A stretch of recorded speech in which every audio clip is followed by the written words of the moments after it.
Bienvenue sur EventCheck, le podcast pour les lieux événementiels. Plusieurs fois par mois, je pars à la rencontre de lieux événementiels aux structures diverses et variées.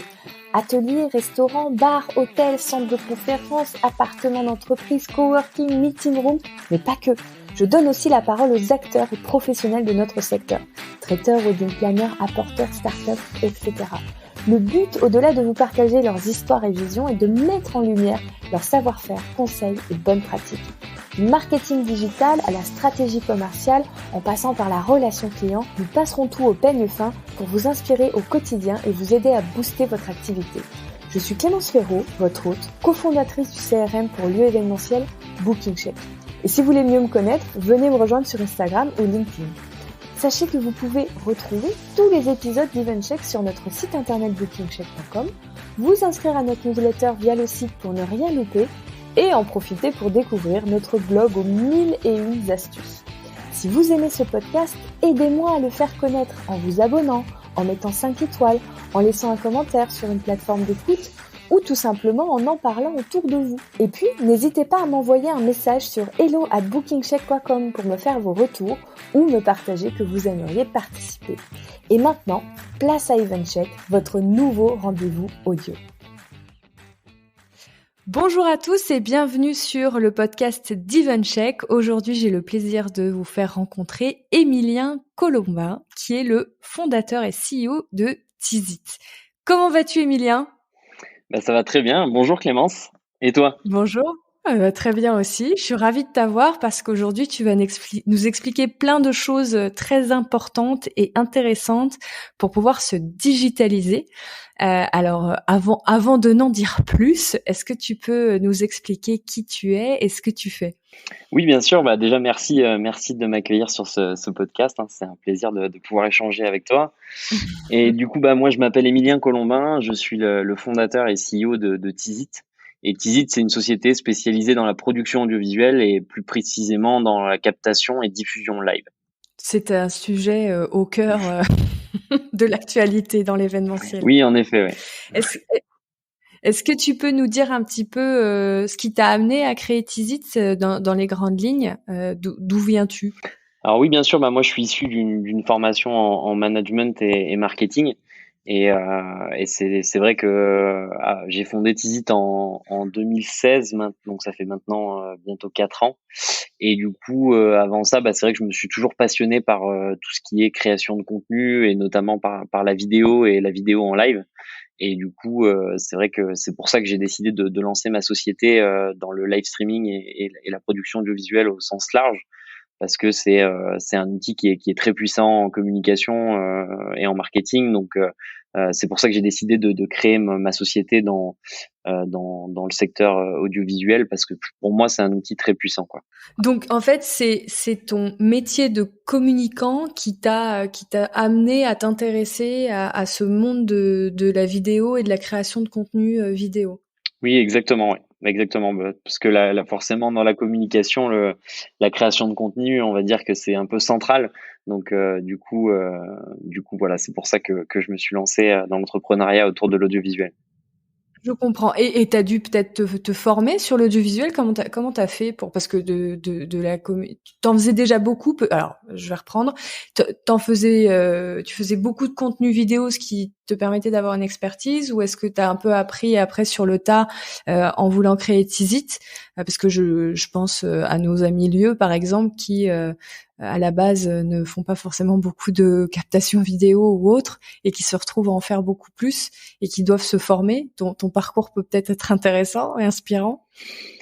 Après, c'est vrai que j'en faisais déjà un petit peu, mais après, c'est surtout que je me suis très rapidement entouré, en fait, de techniciens, d'experts de l'audiovisuel, pour vraiment créer une équipe qui m'apporte cette expertise-là pour aller vraiment plus loin et plus dans le détail, quoi. D'accord, très clair. Alors du coup, parlons maintenant de Teasit. Quels sont vos services ? Parce que vous avez un éventail quand même. Il y a pas qu'une seule chose. Oui, en effet, on a 2 services principaux, on va dire, qui sont d'un côté Teasit Production. où on accompagne nos clients sur des événements ponctuels, donc sur toutes les étapes de digitalisation d'un événement. Donc en amont de l'événement, on va accompagner nos clients sur la création du concept, sur le choix des plateformes de diffusion, sur le fait d'établir justement un conducteur qui va permettre de réaliser une captation et diffusion live fluide. Ensuite, pendant l'événement, on va déployer les moyens humains et techniques nécessaires à une captation multicaméra et diffusion live. Et puis après l'événement, on va travailler soit sur la post-production des fichiers, soit sur l'analyse data en fonction de l'événement qu'on a organisé. D'accord. Donc ça c'est pour Tizit Production. Et puis on a aussi développé une solution qui s'appelle Tizit Studio et qui est plutôt destinée au lieu. Du coup événementiel. C'est une solution qui est tout en un et qui permet de simplifier la captation multicaméra et diffusion live et qui permet en fait de rendre les lieux autonomes dans leur création de contenu, donc soit pour leur compte, soit pour le compte de leurs clients. Donc c'est une solution qui est vraiment très simple d'utilisation et qui permet aussi de réduire un petit peu les coûts de production, puisque c'est évidemment moins coûteux d'utiliser cette solution plutôt que d'avoir recours à chaque fois à nos services aussi sur Tizit Production, puisqu'on déploie forcément des moyens humains et techniques importants, donc c'est sûr que c'est plus coûteux. Donc on a vraiment ces deux solutions-là qui sont nos solutions phares, quoi. D'accord. Et alors, je rebondis sur Tizit Studio. Si on a un client qui a un besoin d'équipement audiovisuel un peu plus important que le studio, vous pouvez aussi à ce moment-là intervenir. Oui, bien sûr, ouais, on peut intervenir. C'est pour ça que avec Tizit Production, on va dire qu'on peut venir en renfort sur des plus gros événements pour apporter des éléments un peu plus conséquents, c'est-à-dire plus de détails avec un réalisateur qui est sur place. Et sur Tizit Studio, on va dire que c'est vraiment une solution autonome qui permet de faire quand même des captations multicaméra professionnelles, mais où on a moins de fonctionnalités, moins de possibilités que si on intervient avec nos équipes. Oui, évidemment, ça fait sens. Ok, donc du coup, dans quel cadre, parce que je pense que donc là nos amis auditeurs qui ont des lieux, je pense que vous avez compris que vous pouvez collaborer avec Tizit pour qu'ils vous équipent, mais pas seulement. Vous collaborez avec les lieux d'une autre façon aussi. Oui, c'est ça. En effet, on travaille vraiment sous une forme de partenariat gagnant-gagnant avec les lieux événementiels. C'est-à-dire que nous, on a des clients sur Tizit Production qui recherchent des lieux en fait pour organiser leur événement digitalisé. Donc pour déployer un plateau TV, une web conférence ou ce genre de choses. Et du coup, on a un catalogue de lieux partenaires qu'on va mettre à disposition de nos clients pour qu'ils puissent choisir le lieu qui correspond le mieux à leur événement. Donc on peut évidemment apporter des clients en fait au lieu, mais aussi à l'inverse, les lieux peuvent ajouter nos services en fait de captation vidéo à leur catalogue. Donc nous on peut intervenir complètement en marque blanche et ça leur permet de proposer ce service d'événements digitalisés sans avoir à monter une équipe technique ou autre. Ils peuvent complètement se reposer sur nous. Et donc voilà, c'est quelque chose qui est vraiment gagnant-gagnant et qui fonctionne plutôt bien puisque parfois c'est nous qui amenons des clients au lieu et parfois c'est les lieux qui nous amènent des clients. Et dans les deux cas, tout le monde est gagnant, quoi. Super. D'ailleurs, on peut citer la personne à travers qui moi j'ai entendu parler de toi, c'est Ma Pièce à Lyon, qui a ces lieux événementiels qui sont équipés par les équipes Tizit. Oui, exactement. Ouais. On travaille beaucoup avec Ma Pièce. Ça fonctionne très bien ce partenariat, donc on est vraiment ravis de travailler comme ça main dans la main avec les lieux pour offrir des services un peu différents et puis trouver des solutions aussi palliatives à des situations comme on est en train de la vivre. Oui. Et du coup, ça nous permet de travailler conjointement pour trouver des solutions, monter des dispositifs qui correspondent un peu aux tendances du moment et aux besoins des clients qu'on peut avoir chacun de notre côté, quoi. Magnifique. J'ai une question à te poser sur ton ressenti.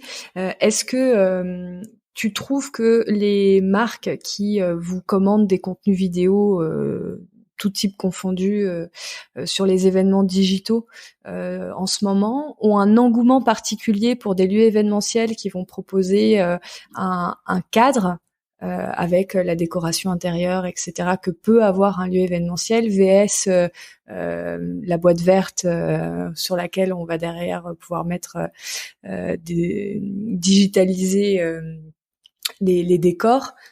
Ou est-ce que c'est encore anecdotique? Est-ce que tu as un ressenti par rapport à ça? Est-ce que tu penses qu'un lieu a tout intérêt à réfléchir, à s'équiper parce qu'il y a un engouement de la part des clients annonceurs, marques qui ont des besoins de création d'événements en ligne ou de contenus vidéo ou digitaux? Oui, bien sûr, il y a un vrai intérêt parce que c'est vrai qu'on fait aussi des captations sur fond vert, mais voilà, ça reste, c'est moins intimiste, c'est moins chaleureux, voilà, c'est moins adapté pour certaines marques et c'est vrai qu'on a, nous, souvent la demande qui nous est émise de nos clients d'avoir, de trouver des lieux qui correspondent à des ambiances, à des, à des chartes aussi un peu de nos clients, c'est-à-dire qu'ils ont des besoins, chaque client a un besoin vraiment différent et c'est subjectif finalement aussi. Oui, c'est des goûts et La- des couleurs. Ça, c'est des goûts et des couleurs, donc Ouais. c'est pour ça que nous, on aime bien avoir différents lieux à notre catalogue. Il y a certains clients qui aiment bien avoir des lieux très neutres sur lesquels on va pouvoir apporter des petits éléments de décoration, mais Mm. très subtils pour quand même personnaliser le lieu aux couleurs de la marque. Et puis, on a des lieux qui aiment bien avoir des lieux quand même assez teintés parce que c'est des lieux qui correspondent bien, on va dire, à leur univers en fait. Donc Donc voilà, oui. aujourd'hui, c'est un vrai besoin clairement d'avoir des lieux tout aménagés dans lesquels on va pouvoir nous déployer le plateau qu'on a prévu pour le client. Donc après sur la partie décoration et tout ça, nous aussi on est force de proposition. On peut amener des éléments de mobilier, on peut étoffer un petit peu l'offre du lieu si Si besoin besoin. en fonction des besoins des clients. Donc ça, il y a aucun souci là-dessus, quoi. Et d'ailleurs, est-ce que vous avez des critères de sélection, vous, en interne, pour sélectionner des lieux avec lesquels vous allez travailler? Est-ce qu'il y a des choses qui sont importantes pour vous permettre de travailler correctement? Ou pas spécialement, c'est vraiment lié à un brief client et donc vous recherchez avant tout un décor? Ou est-ce qu'il y a des éléments techniques qui peuvent vous bloquer? Ou autres, d'ailleurs, Alors je sais pas. oui, il y a des besoins. On va dire, il n'y a pas énormément de besoins parce qu'on est complètement autonome sur toute la partie captation, mobilier ou autre, même si parfois on utilise le mobilier qui est sur place. Les besoins, on va dire, il y en a qu'un vraiment de besoin qui est indispensable, c'est d'avoir une bonne connexion à Internet. Donc Ok. d'avoir une connexion fibrée qui est stable. Donc ça, c'est Qui vraiment le. Pardon, Oui. j'allais dire parce que on a fait un autre podcast il y a pas longtemps avec Agathe qui a créé la formation Digital, qui permet justement aux prestataires et lieux de se former à l'événementiel en ligne et qui disait attention, il faut que vous ayez une connexion qui soit dédiée uniquement à cette prise de cette prise vidéo en live. Est-ce que Oui. tu me confirmes que c'est Oui, mieux? oui, je le confirme. En effet, ouais, c'est très important. Après, c'est vrai que nous, en général, on vient toujours avec des dispositifs qui nous permettent d'avoir des backups au cas où le réseau saute ou autre. Donc ça, c'est à nous aussi de le penser. Mais c'est vrai que c'est hyper important que la connexion sur place soit quand même bonne et stable à la base. C'est parce que pour faire une diffusion live, évidemment, c'est le plus important, hein, c'est la connexion à Internet. Donc voilà, pour tout le reste, je dirais qu'on est complètement autonome nous. Donc c'est vrai que le lieu n'a pas forcément besoin de s'équiper particulièrement pour ce genre d'événement quoi. Tout type de lieu peut aujourd'hui se dire bah demain j'organise j'accueille des clients pour organiser des événements digitalisés quoi. Parce que nous on va venir avec toute la solution technique, on va s'occuper de tout là-dessus. Donc le lieu peut vraiment se concentrer sur son métier, sur l'accueil du client, sur tout ce qui va être autour en fait de la captation et diffusion. Et c'est pour ça que pour eux, c'est pas vraiment, ça rajoute pas plus de travail ou ça rajoute pas du matériel à acheter ou autre quoi. D'accord. Y a pas de... Et est-ce que tu sais si c'est simple ou compliqué de faire une installation internet filaire dédiée? Est-ce que tu as des infos par rapport à ça? Si je me dis tiens, je pense que ça vaut le coup que je développe cette activité d'événements digitaux dans mon établissement. Bon, par contre, au niveau connexion, je suis un peu légère. Je vais m'équiper. Est-ce que Alors oui, c'est pas très compliqué, ça dépend vraiment de la zone, mais d'accord. aujourd'hui, on va dire que la fibre, elle est un peu déployée partout en France. Donc en fait, il suffit simplement de contacter Le l'opérateur téléphonique, l'opérateur avec qui on travaille, et eux, ils peuvent intervenir. C'est des coûts qui sont vraiment faibles aujourd'hui, puisque du coup, il y a des déploiements de fibres qui sont partout. Souvent, quand il y a une mauvaise connexion, c'est parce qu'il y a une box qui est là depuis 10 ans et que du coup, il n'y a pas eu de changements qui ont été faits. Mais aujourd'hui, une simple demande à un opérateur permettrait de passer sur une box fibre. Donc ça, il y a pas de souci là-dessus, quoi. D'accord. Est-ce que, alors comme on parle justement des contraintes, est-ce que tous les lieux peuvent accueillir tout type d'événements digitaux ou non? Est-ce qu'il y a quand même des choses enfin voilà, est-ce qu'il y a une sélection plus ou moins Alors oui, après c'est vrai que des événements, il y a plein de types d'événements différents.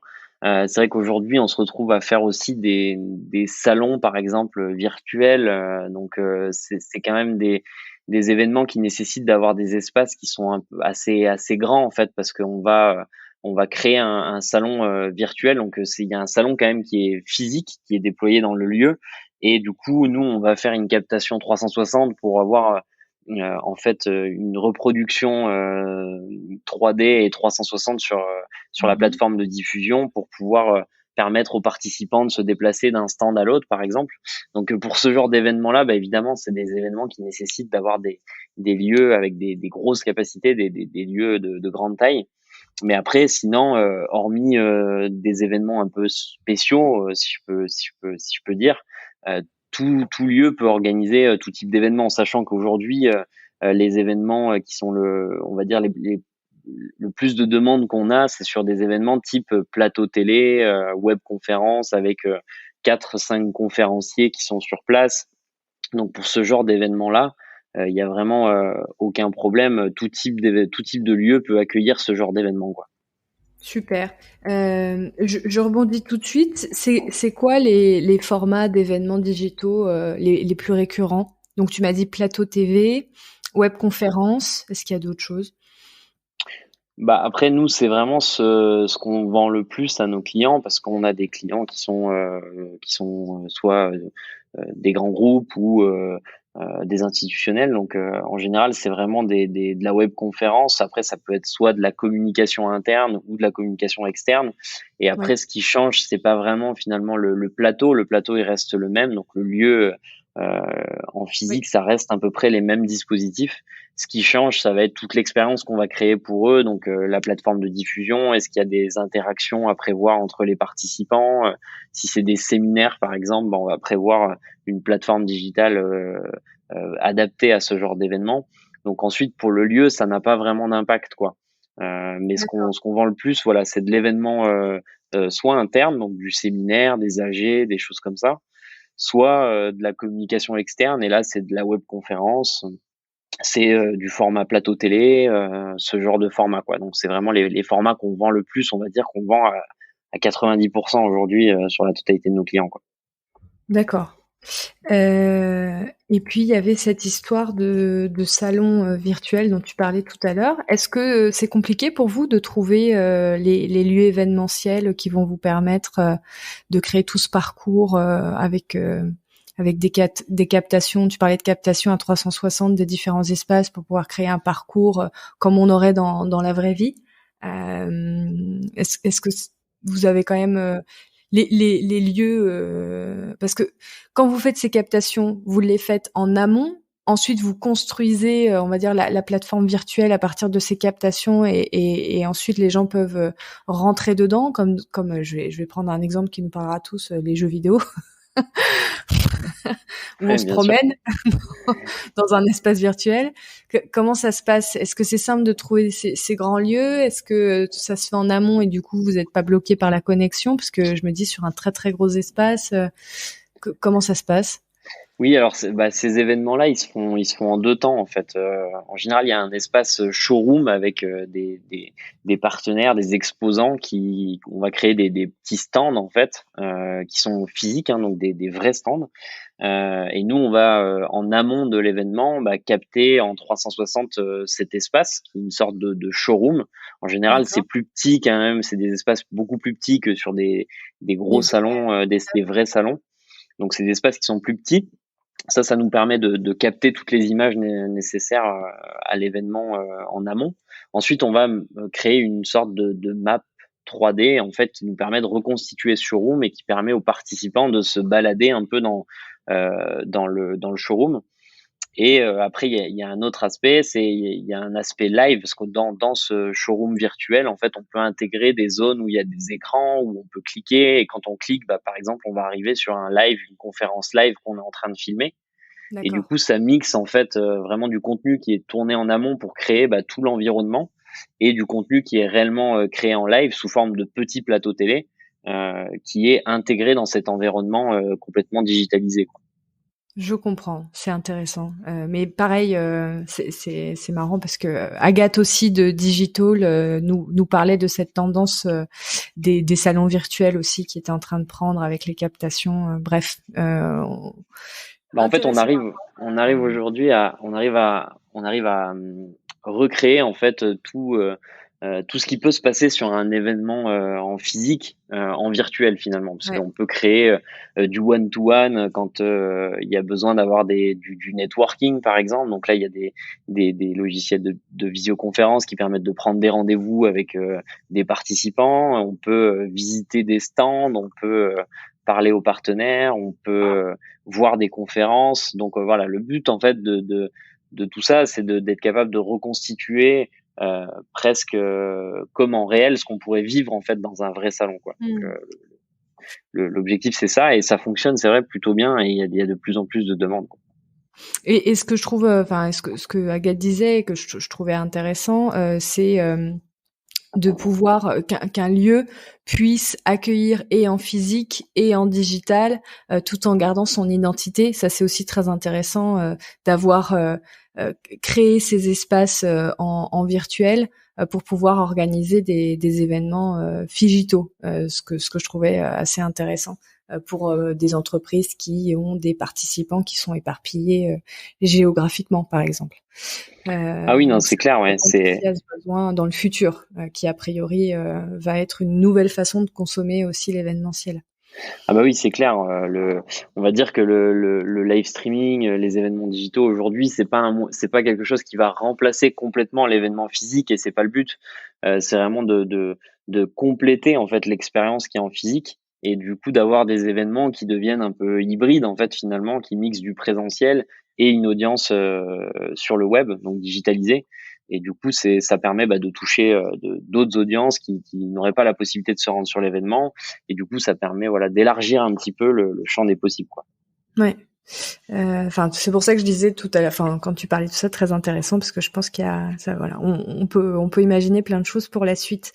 Est-ce qu'il y a un équipement minimum, vous qui équipez avec Tizit Studio, à prévoir si on veut accueillir des événements digitaux? C'est quoi la base? La base, c'est d'avoir des caméras forcément, Ouais, des caméras, ça c'est sûr que c'est indispensable. Faut avoir aussi un moyen de capter le son. Donc, si on veut capter le son de manière qualitative, il faut des micros professionnels, faut une petite console de mixage de son. Donc il faut ces éléments forcément et il faut un encodeur donc c'est un boîtier qui va permettre en fait de transformer le flux des caméras en live streaming justement pour le diffuser sur internet.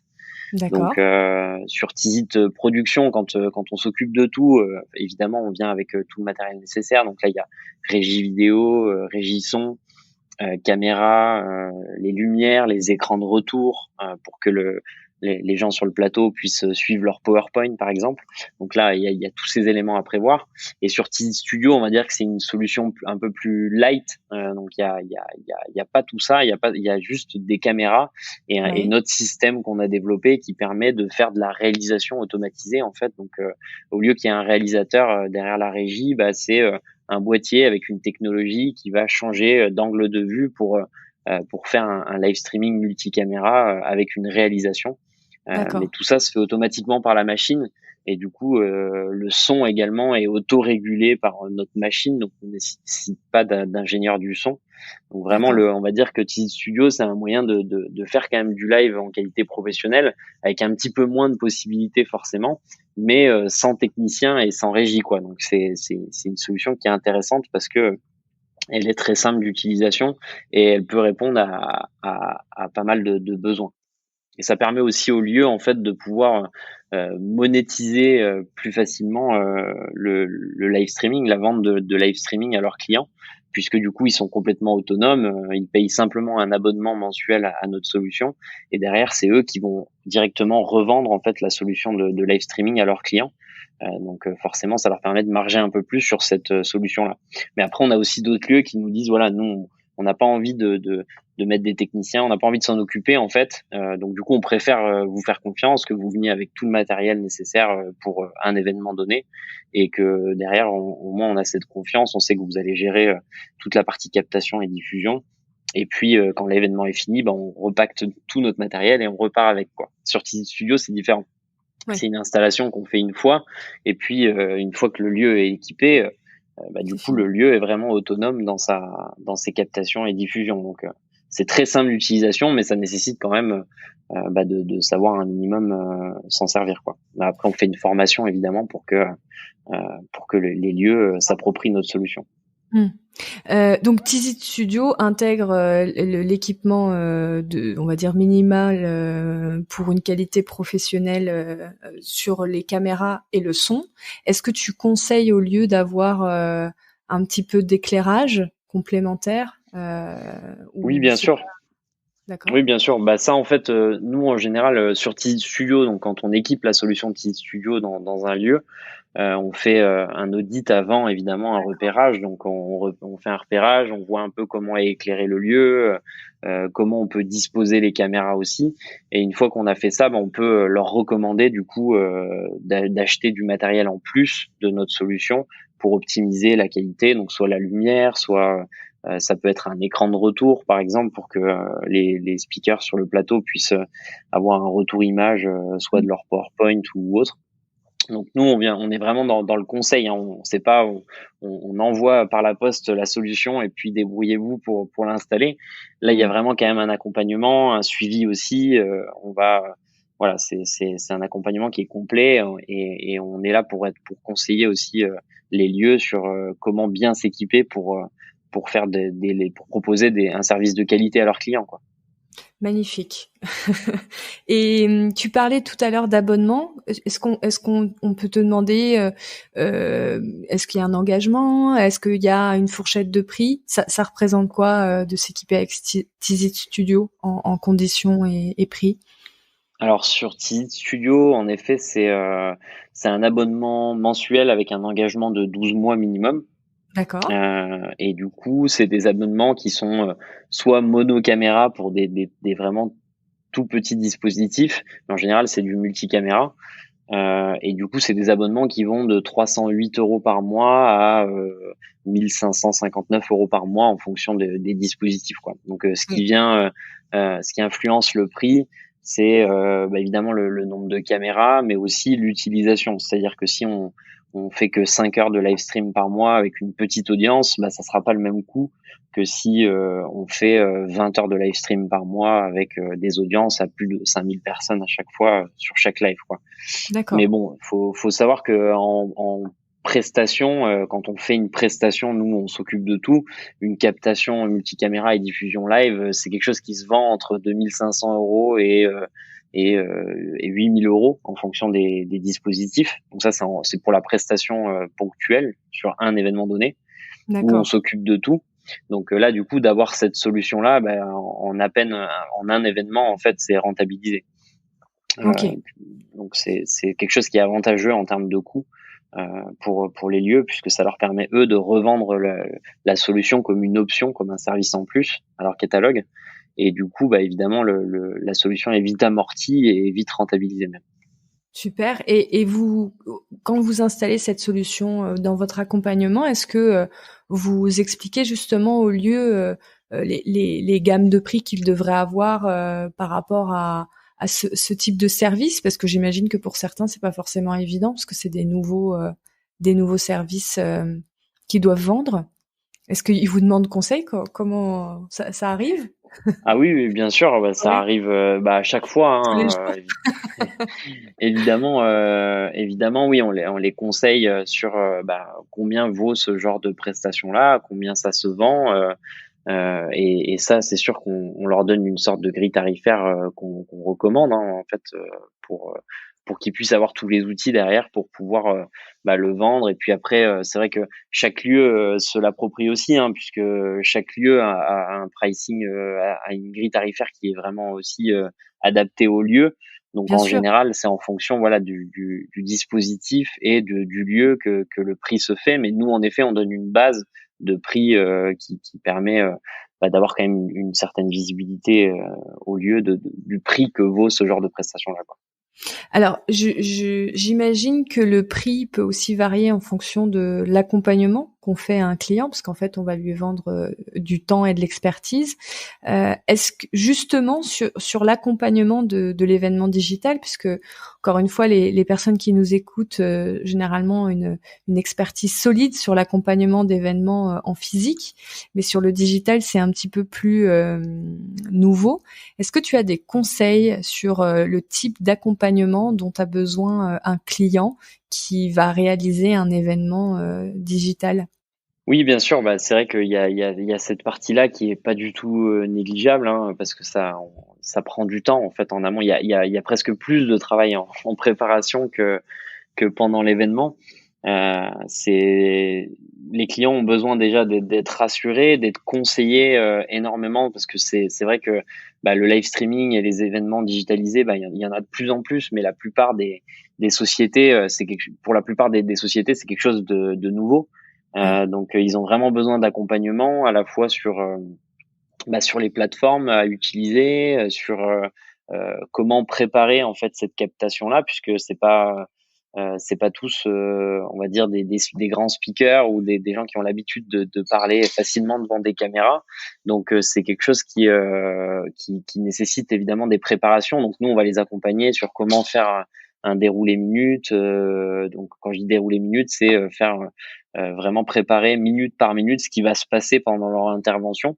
Ça permet ça permet de les rassurer et de savoir exactement qu'est-ce qui va se passer dans leur événement minute par minute pour que tout ça soit bien cadré et que ça soit le plus fluide possible pendant l'événement. Donc voilà, il y a beaucoup de choses en fait à prévoir en amont. Il y a aussi la création des éléments graphiques, donc l'habillage du live stream qui est important aujourd'hui.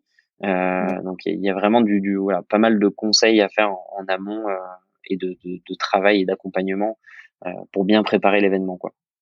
Et au niveau du lieu, est-ce que vous, quand vous collaborez avec un lieu, est-ce que vous pouvez sentir une différence entre la collaboration avec le lieu X et le lieu Y en fonction de l'accompagnement que lui aussi va faire au niveau du client? Est-ce que vous avez des messages à faire passer en toute bienveillance, bien sûr, aux lieux avec lesquels vous pouvez être amené à collaborer pour que le client ait la meilleure expérience possible sur son événement digital? Est-ce qu'il y a des petites choses qui font la différence?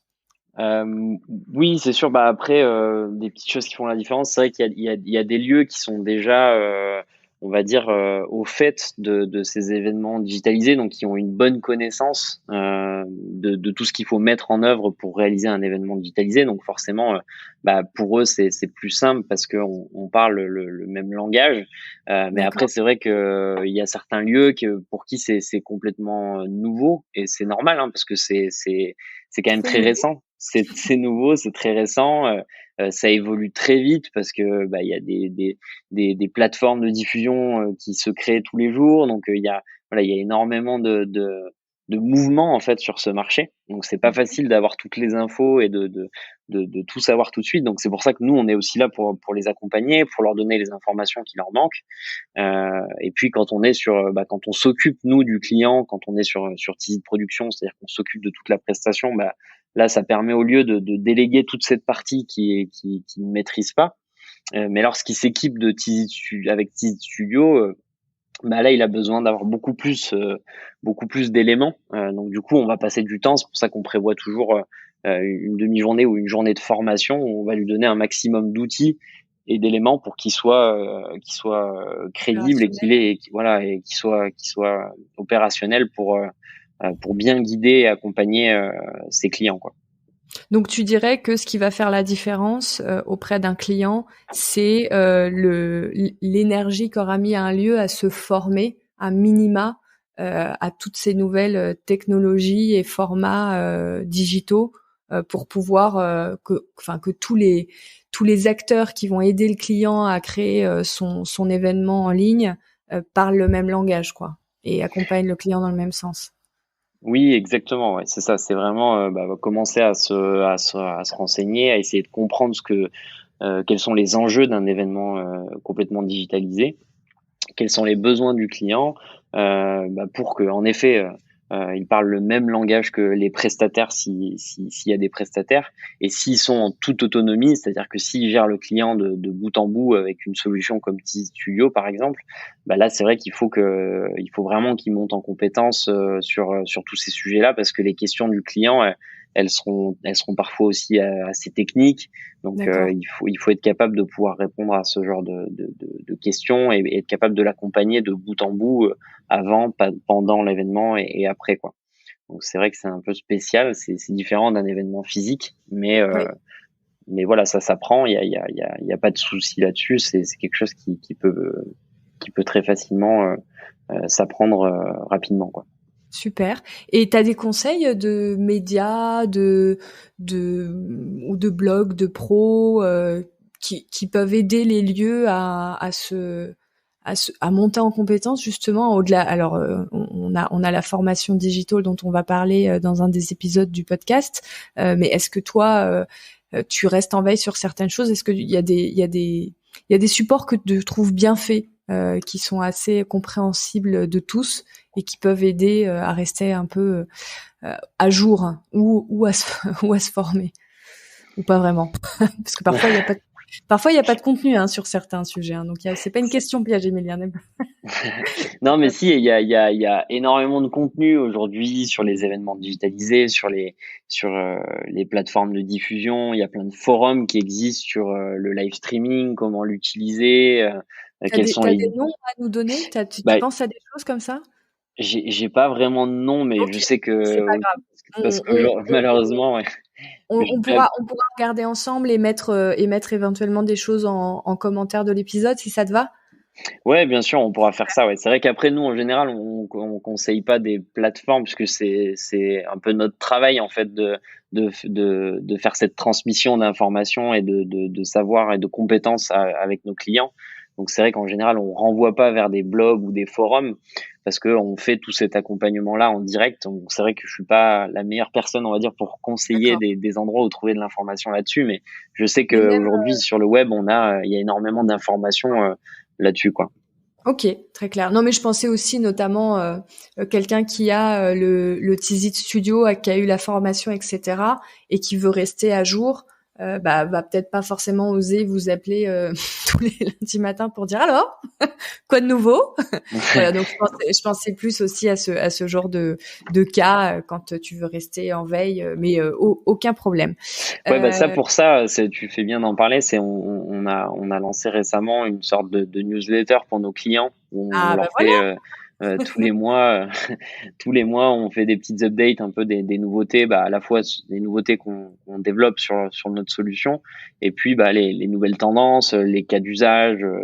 Voilà, on fait ce genre de newsletter, c'est une newsletter mensuelle qu'on envoie à nos clients pour les tenir un peu au courant des évolutions. Super. Ça, on le mettra pour ceux qui ont envie de s'inscrire et de vous découvrir un peu via la newsletter avant d'oser vous contacter. Ça marche. Super. Si on veut vous contacter, avoir des renseignements pour collaborer avec vous, comment on fait? C'est quoi la meilleure façon de rentrer en contact avec vous? Bah alors soit à travers notre site internet, donc il y a des onglets nous contacter qui renvoient vers notre adresse email qui est Ok. contact@tizit.fr. Donc n'hésitez pas à nous contacter en direct, hein, on sera là pour Alors, Tizit, je vais l'épeler. oui, T de Thérèse, pardon, E-A-Z de Zorro, I-T de Thérèse à nouveau. Tizit. voilà, ouais, en effet. Donc on peut par email. Et Ouais, on on peut me vous, contacter. vous suivre sur les réseaux sociaux. Vous postez un petit peu. Oui, bien sûr, bah, on peut nous suivre sur Facebook, sur LinkedIn et sur Twitter. Ok. Donc ça, il n'y a Super. pas de souci. Vous pouvez même nous contacter à travers les services de messagerie des réseaux sociaux. On saura répondre rapidement à vos besoins. Superbe. Et ben merci beaucoup Emilien d'être venu me parler sur EventCheck. Merci pour toutes ces informations précieuses. Et puis à très bientôt pour peut-être d'autres formats parce on a d'autres idées en tête avec Emilien. Bah, merci Clémence, merci à toi de m'avoir permis d'échanger sur ce podcast et puis à très bientôt. À bientôt.